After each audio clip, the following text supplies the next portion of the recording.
Hello, everyone, and welcome back to ABC Learning English. We are so happy you are here with us today. Hello, everyone. It's great to be here. My name is Alex. And I'm Anna. Alex, I have a question for you to start our show. Okay, I'm ready. Have you ever been lying in bed, trying to sleep, but your mind is busy? You are thinking about a mistake you made, maybe last week, or maybe 5 years ago.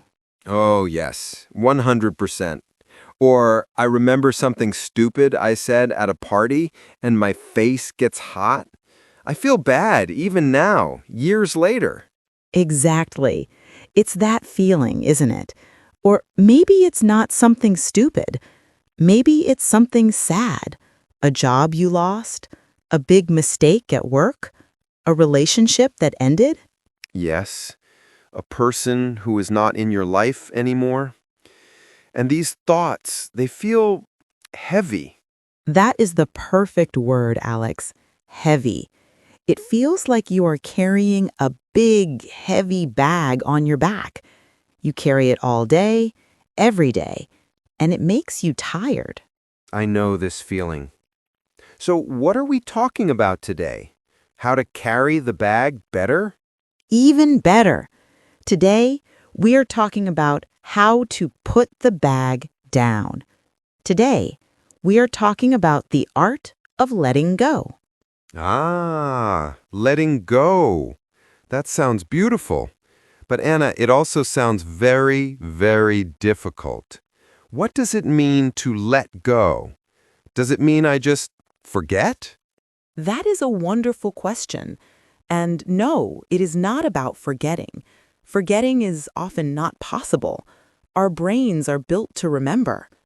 Letting go is different. It is an action. It is something you do. An action?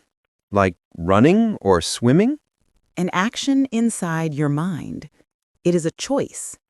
It is the choice to stop letting the past control your present. It is the choice to put that heavy bag down so you can walk freely and enjoy your life today. Okay, I really like that idea. I want to learn how to put the bag down. My back hurts just thinking about it. Good, because today we will talk about why it is so hard to let go. We will explore the why. And I hope we'd talk about the how.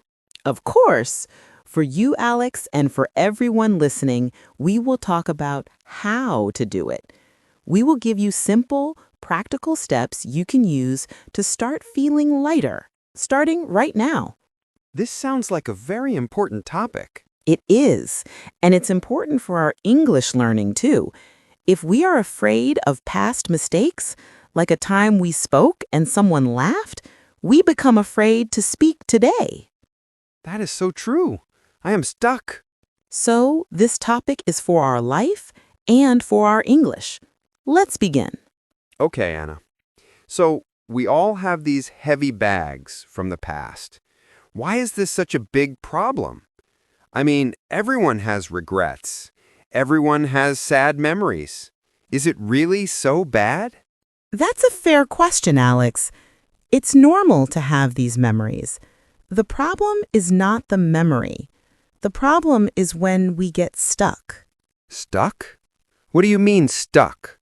Stuck is when the memory is not just a memory.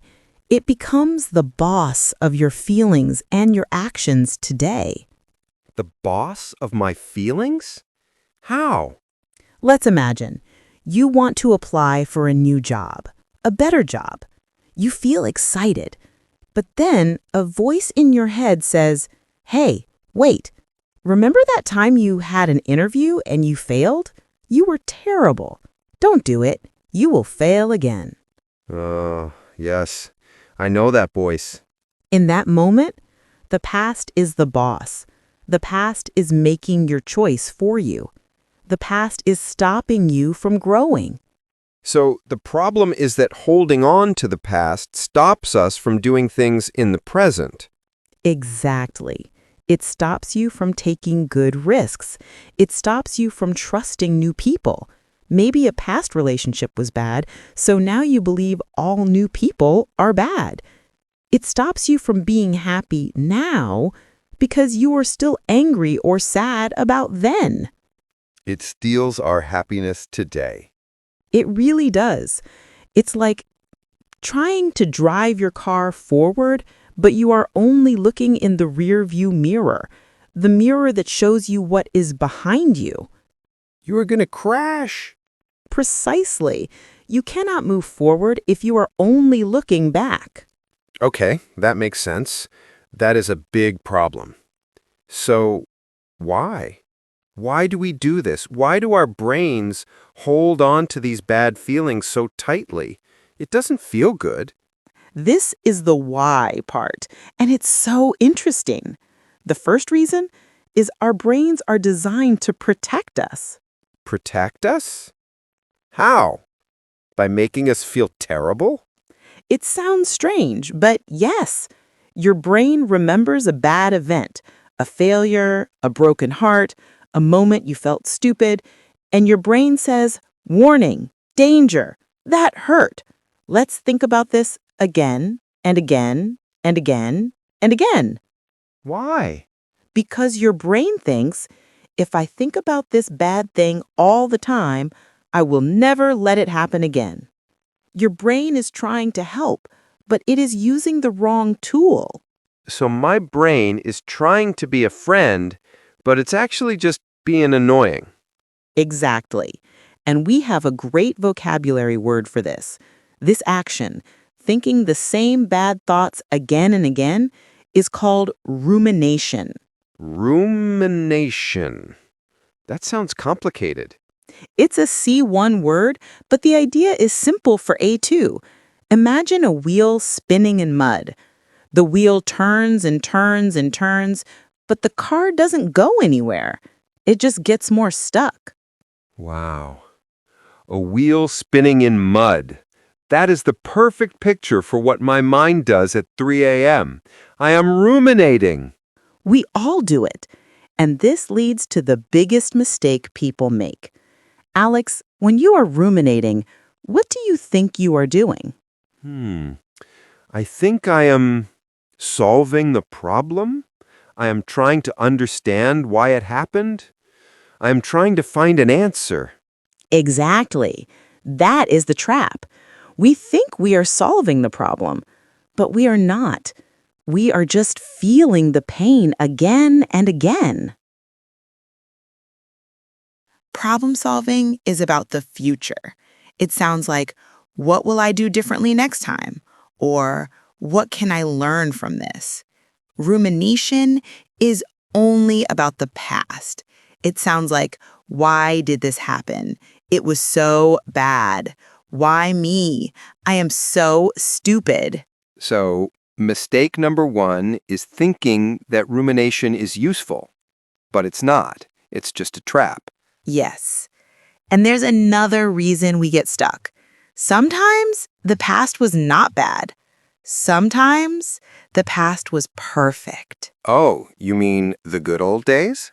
Yes, maybe a time in your life when you were very happy. A great job, a perfect holiday, a wonderful relationship. We hold on to that memory, and then we compare everything today to that perfect past. And today is never as good. Never. So we are not happy today because we are living in a beautiful memory. It's another trap. It stops us from building a new, good life today. This is difficult.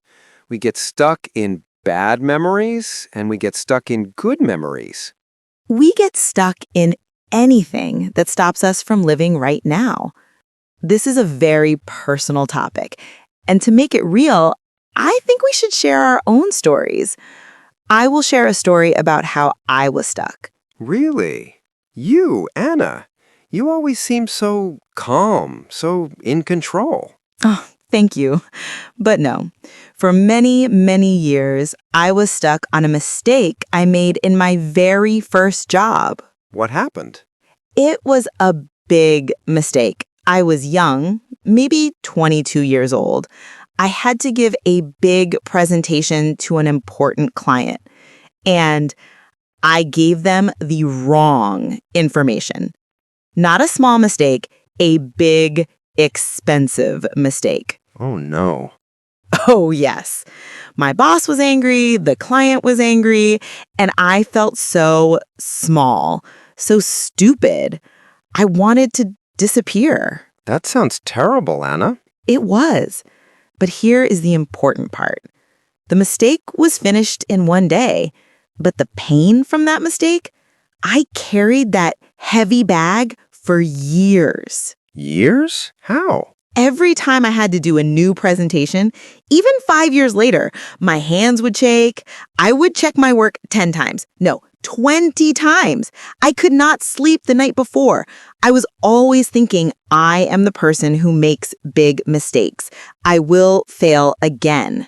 You were stuck in that memory. I was completely stuck. The why for me was fear. I was so afraid of feeling that stupid feeling again. My past failure was the boss of my present. It was exhausting. I was so tired of being afraid. That makes so much sense. Thank you for sharing that. Of course. What about you, Alex? Do you have a heavy bag story? Yes. My story is a little different. It's not one big bad moment. For me, it was a relationship, a friendship. Ah, those can be the hardest. It was. I had a best friend for almost 10 years. We did everything together. And then things changed. He got a new job, moved to a new city. We just stopped. It was a slow ending? Yes, no big fight, no angry words. We just grew apart. And for me, that was harder than a big fight because there was nothing to fix. It was just finished. So, what did you hold on to? I held on to the hope. I kept thinking, maybe I can fix it. Maybe it will go back to the way it was. I was always the one texting first. I would text him and he would reply 2 days later with one word, cool. Ouch, right? It hurt. But I kept trying. My action was all focused on the past. I spent months, maybe a whole year, feeling sad and trying to restart this friendship. I was not making new friends. I was not going out. I was just waiting. You were waiting for the past to come back. Exactly. And the past never comes back.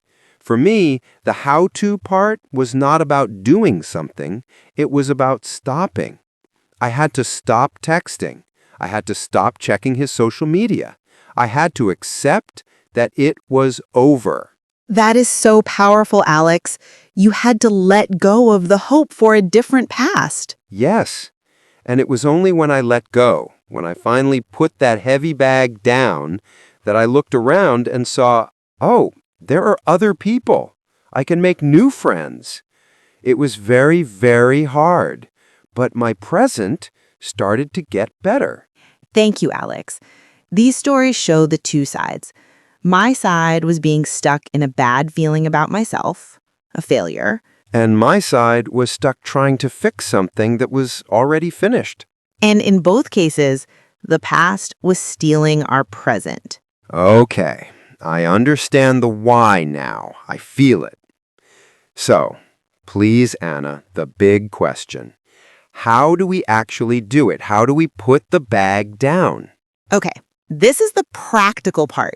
This is the how-to section. We have 4 simple, clear steps you can start today. Only 4?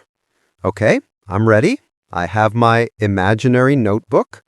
What is step 1? Step 1, feel the feeling, but with a timer. Whoa, wait, stop. I thought the goal was to stop feeling bad. Now you tell me to feel bad? This is the biggest mistake. We try to push the feeling away. We say, don't be sad, stop it. Don't be angry, be positive. But the feeling doesn't go away. It just hides. It's like pushing a big, colorful beach ball under the water. It always pops back up. And it hits you right in the face. You cannot push feelings away. So the first step is to give the feeling space.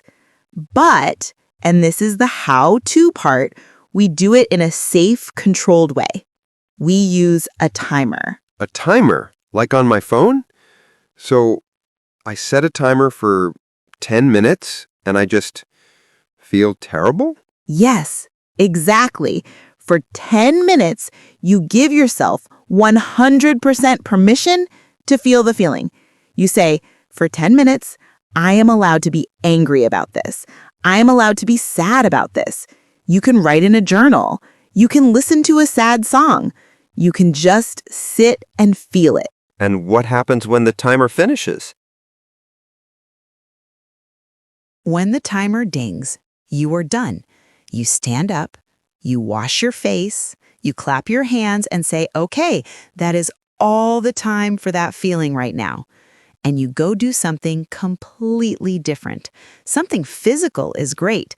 Go for a 5-minute walk, make a cup of tea, listen to a happy song. Why does this work? Because you are teaching your brain two things. First, that the feeling is not dangerous. You can feel it and you are okay. Second, you are teaching your brain that you are the boss, not the feeling.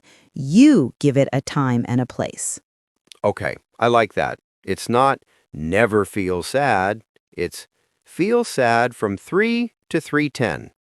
It feels possible. Okay, what is step 2? Step 2, change the story you tell yourself. What does that mean, change the story? I am not a writer. We are all writers, Alex. We all have stories in our heads. Remember my story about the presentation? My story was, I am a failure. That was a short story, and it was a bad story. I had to change it. But you did fail the presentation. How do you change a true story? Are you saying we should lie? Great question. No, we do not lie. We find a new story that is also true. My old story was, I failed that presentation. My new story is, I failed that presentation and I learned a very important lesson about checking my work. That mistake made me better at my job today. Oh, okay. I failed versus I learned. Yes, let's try your story. Your old story was, my friendship ended and I am alone. Yes, that was my story. What is a new story that is also true? Maybe my friendship ended, it was sad, but now I have more time and energy to build new, healthy friendships. Yes, Alex, that is perfect. The first story is a wall. You cannot go anywhere. The new story is a door. It shows you a way forward. So, step 2 is to listen to the old, sad story in my head and write a new, more helpful one. I like that. What is step 3? Step 3, create a letting go action. Ooh, I like this. An action. A physical action. What do we do? Our minds need to see that we are serious. We need a physical action to show our brain this is finished. Give me an example. A very simple, very powerful action is this. Write a letter, get a piece of paper, and write down everything you feel about the person or the mistake. All the anger, all the sadness. I am angry because. I am sad because. I am afraid that. Write everything. Do not be nice. No one will ever see this letter. Okay. So I have this very angry, sad letter. Now what? You don't send it, right? No! Please, everyone, do not send the letter. This letter is for you, not for them. When you are finished writing, you destroy it. Destroy it. Yes, you tear it into 100 tiny pieces. Or, very safely, you can take it outside and burn it. As you watch the paper burn and the smoke go away, you say out loud, I am letting this go. I am free. Wow, I can feel how powerful that would be. You're watching the problem literally turn into nothing. It is a symbol, but symbols are very important for our minds. It tells your brain, this is finished. Okay. That is a great step. I love that. What is the last one? Step 4. Step 4, focus on the next small step. The next step. Yes, we get stuck because we live in the past. We cannot live in the past. But we also cannot live in the big, scary future. We can only live right now, in this minute. When we are stuck, our life is on pause. We must press play. How do we press play? By focusing on one very small new action. If you are sad about a relationship, like Alex was, your one small action is to text one new friend and say, "Hi, how are you?" Not, I have to go to a big party and meet 50 new people. No, that is too big. We want small wins, just one text. If you are stuck on a failure at work, like me, your one small action is to spend 5 minutes learning one new small skill, or to send one nice email to help a coworker. So, you replace the old bad memory with a new, small, good action. You said it perfectly. You are putting your energy in the present. You are building a new today. The past doesn't go away, but you build a new, bigger, and brighter present around it. And the past gets smaller and smaller and smaller. Wow. Okay. Anna, my brain is full. That was a lot of great, helpful information. It was a big topic, but the ideas are simple. Let's do a very quick recap. What are the main ideas everyone should remember? Yes, please. A recap. Okay, idea 1. Letting go is not forgetting. You don't have to forget. Letting go is an active choice. It is the choice to take the power away from the past and give the power back to you. Okay, it's a choice I make today, not a magic feeling. Got it. Idea 2. Rumination is a trap. Remember the wheel spinning in the mud? If you are thinking the same bad thoughts again and again, you are not solving a problem. You are staying in the problem. You must see the trap to get out of it. Right. See the trap, stop the spinning wheel, get out of the mud. And idea 3, be kind to yourself. This is maybe the most important why. We have a beautiful word for this, self-compassion. Self-compassion. Compassion is kindness, right? Yes, it just means talk to yourself like you would talk to a good friend. If your friend made a mistake, you would not say, "You are stupid, you are a failure, your life is over." No, of course not. I would say, hey, it's okay. You made a mistake. Everyone makes mistakes. You learned something. You're a good person. Yes, so you must talk to yourself in that same kind way. That kindness is the medicine. It is the key to healing and letting go. That is beautiful. Okay, so it's an active choice. Rumination is a trap. And be kind to yourself. That's it. Alex, what about the how-to steps? Which one was most important or practical for you?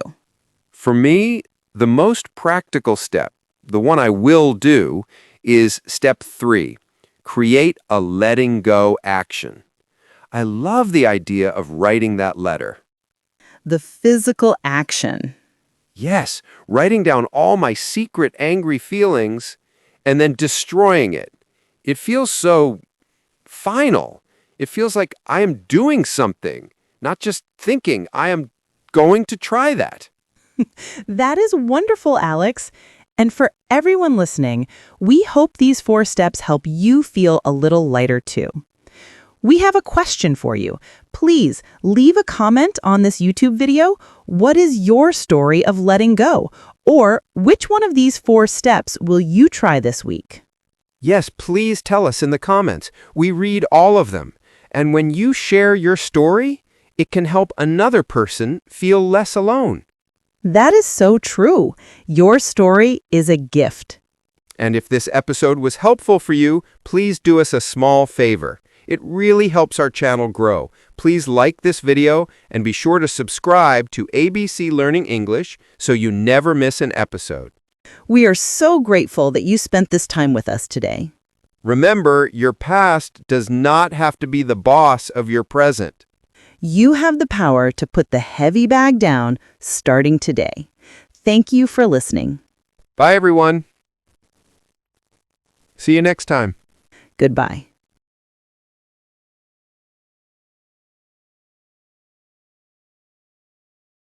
Great work today. Keep going. Every lesson helps you improve your English. I'm excited to see you in the next video. Don't forget to like, share, and subscribe for more fun lessons. Keep learning and see you again soon.